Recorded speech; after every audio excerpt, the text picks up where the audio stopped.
Please, you're going to do it from that end? Or come right up. Oh, you're looking so good. Walk up here and light us up, sister. How y'all doing today? Oh, stop acting like that. How y'all doing today? All right, look, give it a round of applause because y'all some beautiful people tonight. Right? One day, when the glory comes, it'll be ours, it'll be ours. Oh, one day, when the war is won, we will be sure, we will be sure. Oh, glory. The Hebrew word for glory today is heaviness or weight. It was used in everyday speech to express the worth of a person in the material sense.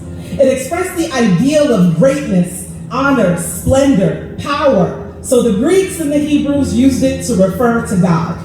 It oscillated between describing God and describing the brightness, the luster, the splendor of a place where God had been or a person whom God had touched. It was both heaviness and light.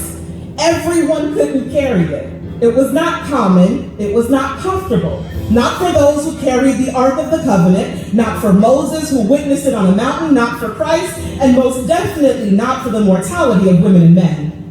Yet when glory died, it settled on the earth, settled in people's bones. People consumed it in small portions. They would have the opportunity to nurture it, carry a small bit of the weight of its meaning and transcend other men, or they would lay it down like a burden.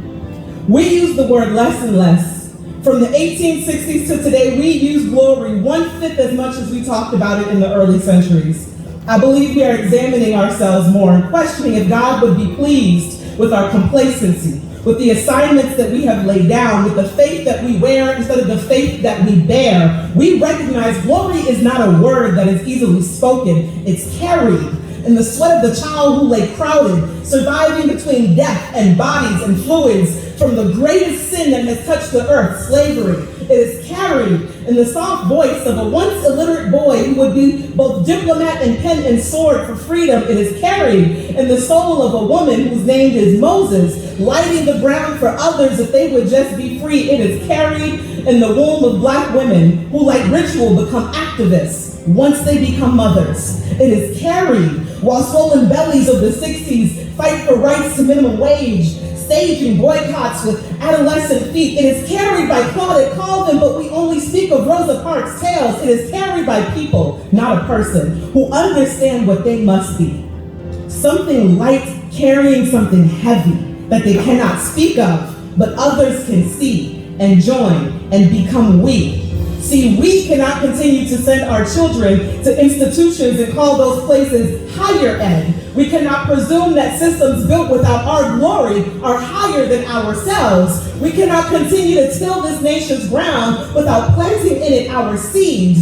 Our glory may have built America, but we must hold up the weight for others to see. Our tables that we dine on, our chapters with stories that we add to, our gardens with fruits and treasures that we exchange without selling ourselves. Our souls, our fabrics loom together with expectation that when a bullet spinning through will not dispel, we shall not fail the coffins that have gone before us.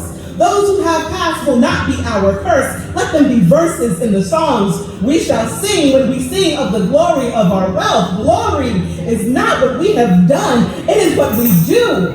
Glory has no leader, no director, no president. The precedent of glory is what we see in you, and you, and you.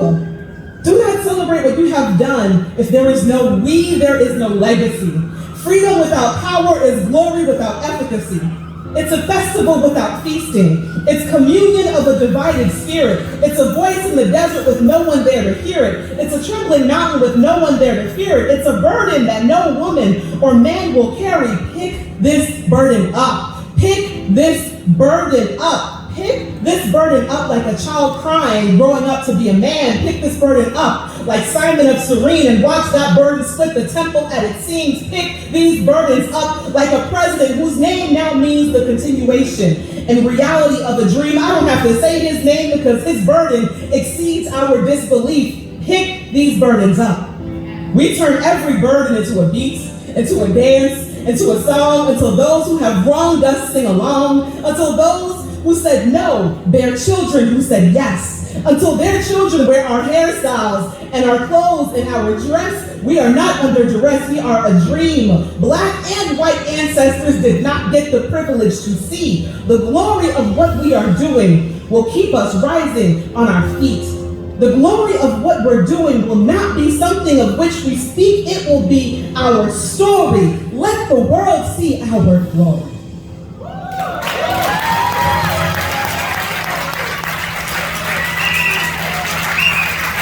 Oh, yes. Glory. Glory. Oh, what a beautiful moment this is. Really. Thank you.